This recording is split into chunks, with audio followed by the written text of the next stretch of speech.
Okay, hopefully the exploration that we did on graphing sines and cosines helped you understand how A, B, and D impact the graph of those functions. So here is an example of amplitude. The amplitude A vertically stretches or shrinks the graph. So when we have 1/3 times the cosine of x, we notice that our ghost image is our original cosine function. 1/3 times the cosine makes the peak be 1/3. The highest we get to be is 1/3. The lowest we get to be is -1/3. So when a is between the numbers 0 and 1, the function is shrunk vertically.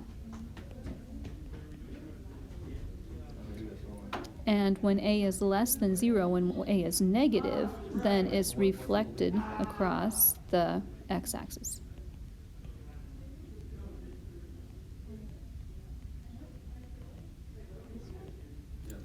So let's try to graph y equals 2 times the sine of x. Well, a is 2, our amplitude is 2. That means that we're going to stretch it vertically. The highest peak of our wave versus the lowest trough of our wave is now going to be 2. So zeros are still 0. 0 times 2 is still 0. But we get to be a high of 2 at pi over 2 and a low of -2 at 3 pi over 2. So our sine wave with an amplitude of 2 looks like this.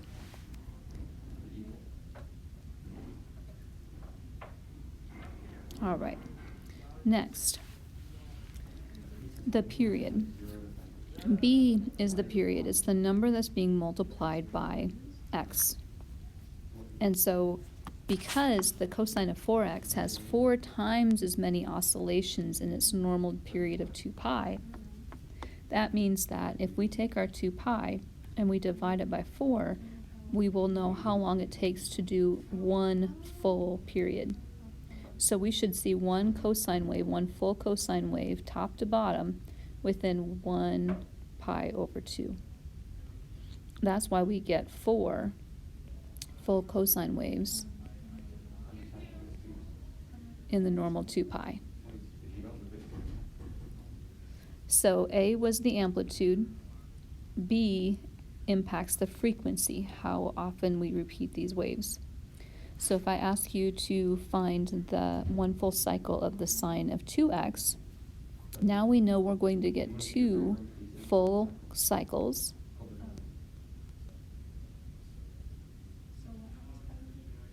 in 2 pi. That means during that 2 pi, if I divide it by 2, I will get 1 full cycle in 1 pi.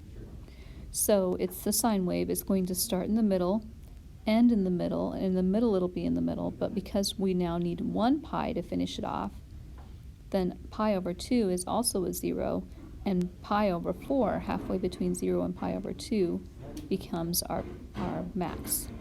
So we have 1 full cycle between 0 and pi. We will have another full cycle between pi and 2 pi. So we get 2 full waves within the normal 2 pi. So when we work on the next piece, we didn't see this in the exploration, but C is going to be the phase shift, and D is sometimes misplaced. Sometimes they list it before the sine function, and sometimes it's afterwards. So when we're looking at the phase shift, just as y equals x minus a squared plus, let's go x minus c squared plus b, d, or y equals x minus 2 squared plus 4, we know that we're shifting this up 4, and this is going to be moved right 2.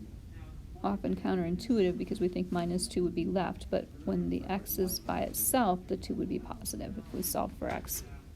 So right 2 and up 4. So same idea here. When we see a sine of x plus pi over 2, that means that we're shifting our curve left pi over 2. And so we now have a 0 not at 0, but it's going to be at negative pi over 2. That makes our peak at 1, our another 0 at pi over 2. The lowest it gets to be the absolute min at pi, and then a 0 at 3 pi over 2. So our graph is now shifted left pi over 2. Next, we'll talk about that vertical shift. So again, they could write the d at the beginning, or they could write the d at the end. So don't let them trip you up on that. But when we have the sine of x plus 2, or 2 plus the sine of x, that means that we're doing a vertical shift up 2. So instead of having a center line of the x-axis, now we have a center line that is y equals 2. So it's helpful to dash that line so you have something to land on or something to balance you. And because it's sine and we haven't done anything else to it, our 0 is now shifted from 0, 0 to 0, 2. We have a 0 at pi. Michelle Matheson, call 4802. Michelle Matheson, 4802. 1 at 2 pi. And our peak is now 3, and our valley is now 1. So now we have a shift. 2 up should look like it's just been picked up and moved 2 up. So let's try a couple of these other ones. This negative 2 is our d, so that's going to be a vertical shift down, new center line. The minus pi over 2 says move right pi over 2. And that means that every one of these points is translated right pi over 2. This is a sine wave. It usually starts in the middle, ends in the middle, and the middle is in the middle. But now we're going to start 2 down and pi over 2 to the right. So middle, middle, middle, high, low, and repeat the pattern. Low, middle, high, middle, low, and trace. Connect the dots. So this one on the sine of x plus pi over 2 looks a lot like the cosine wave. Negative 2, or sine of x minus pi over 2 looks like a reflection of the cosine wave. So there are numerous ways to write these equations, or numerous equations that are equivalent to each other. Last example, we have 3 times the sine of 2x. So the 3 is impacting the amplitude. We're stretched vertically.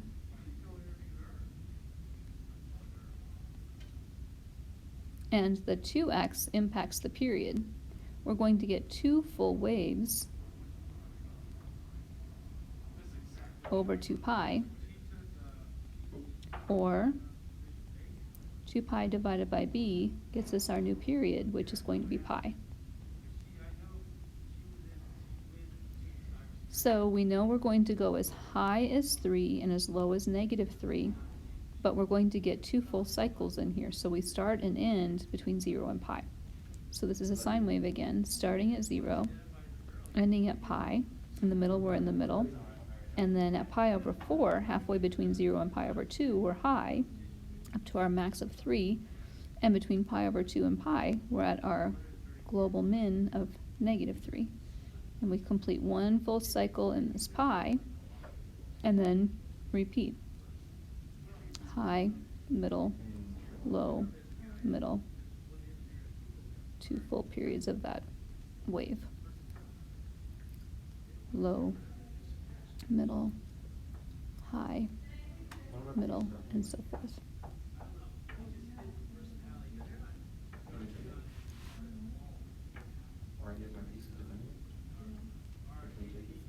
All right. So let's do one more. We're to graph y equals 3 plus 1/2 sine of x. So the first step is to figure out what each part is. Anything multiplied by the sine of x is our a. So our amplitude, we're only going half up, half down. And the 3 is a misplaced d. We can put it at the end or at the front. So now we have a new center line. y equals 3. So if we move 1, 2, 3 up,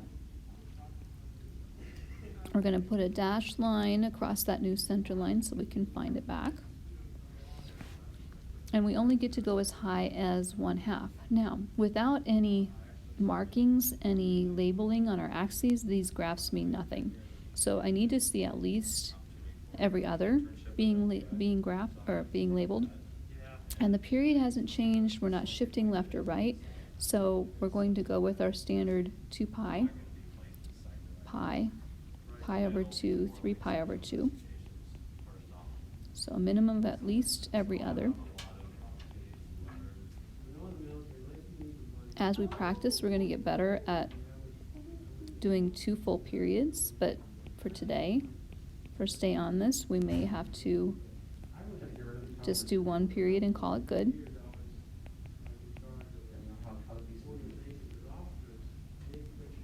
All right, so the most we're going to be, since we are 3 up, is half more. So we're going to start in the middle, end in the middle. In the middle, we're in the middle. But we only get to go to 3.5 and down to 2.5. So it's a shallower wave. Start in the middle, end in the middle. In the middle, we're in the middle. But only down to 2.5. And up to 3.5. Connect with a nice smooth curve.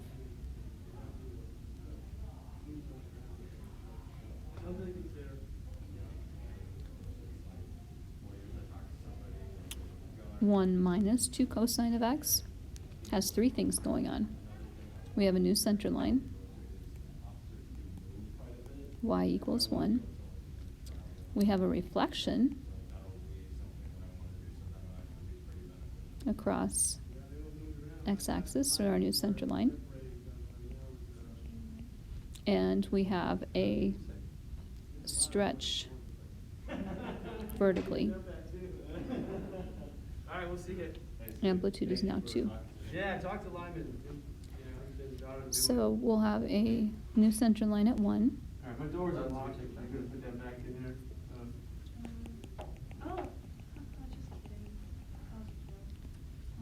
And we're going as high as 3 and as low as -1. And we haven't changed the period or the frequency. So 2 pi, minimum, 3 pi over 2, negative pi over 2. And then we're going to normally start high because it's cosine. This time we get to start low. We're going to be 2 below our center line. So we start low, we end low. In the middle we're high because of the reflection, and on the other 2 points we're at the center line. Center line high, center line low.